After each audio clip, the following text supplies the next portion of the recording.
అన్యులు క్వశ్చన్ అడిగితే ఆన్సర్ చెప్పలేని పరిస్థితి. So do you know your God అని క్వశ్చన్ వేస్తే నో అనే పరిస్థితిలో మనం ఉన్నాం. సో నువ్వు రక్షించబడ్డావా,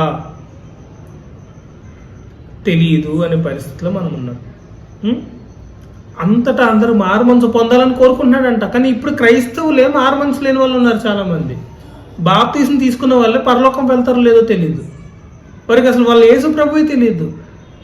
ఎలా వెళ్తారు పరలోకానికి?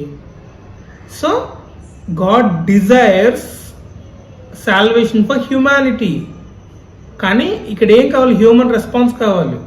ఇప్పుడు అన్యుల దగ్గరికి సువార్త వెళ్ళి వాళ్ళ రెస్పాన్స్ రావాలి అనే పరిస్థితి రావాలంటే ఫస్ట్ అసలు క్రైస్తవులకు తెలియదు కదా యేసుప్రభు ఎవరో.